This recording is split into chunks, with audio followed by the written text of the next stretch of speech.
Biryani same అంతే process. ఏమంటే బిర్యానీకి దమ్ము పెడతాం, దీనికి దమ్ ఏం పెట్టాం.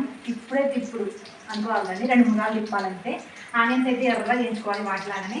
బిర్యానీ కూడా వేసుకోవచ్చు, ఏం కాదు. అంటే మా ఊళ్ళోకి అలవాటు లేదు కాబట్టి వేసుకోరు అంతే. పల్లెటూళ్ళలో ఎవరు వేసుకోరు కలమంటే. చెప్పు మా వాళ్ళకి పల్లెటూళ్ళలో వంటలు ఇచ్చినే ఉంటాయి.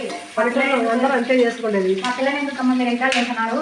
వంటలు చేసేటప్పుడు మా పిల్లలు చేసినట్టు మీరు చేస్తారా? మీకు వస్తాయా ఇంతవరకు? చెప్పు చెప్పు చెప్పు. వేయించేసుకోవాలి ఎర్రగా, సేమ్ మన బిర్యానీకి ఎట్లా వేయించుకుంటామో ఇది కూడా అట్లనే వేయించేసుకోవాలి. వీడియో నువ్వే తెచ్చాను మేమే అడి వేయింది అనుకుంటున్నారు కదా. మా అమ్మకి ఈరోజు పని చేసి చేసి యాస్ట్కి వచ్చిందంట. మా అమ్మ అయితే యాస్ట్కి వచ్చిందంటే యాస్ట్కి వచ్చిందంట అని అర్థము. ఇక పచ్చిమిర్చి చేసుకోవాలి కొంచెం వేగిన తర్వాత. అయితే మనమే ఈరోజు వంట చేస్తున్నాం ఫ్రెండ్స్. అట్టా కొంచెం పచ్చిమిర్చి అట్టా ఇట్టా తిప్పేసి టమాటా పళ్ళు తిప్పేసుకోవాలి. జస్ట్ మిస్ ఫ్రెండ్స్, మొబైల్ కూడా పోయి పొయ్యిలో పడుతుండే వంట చేసేదని.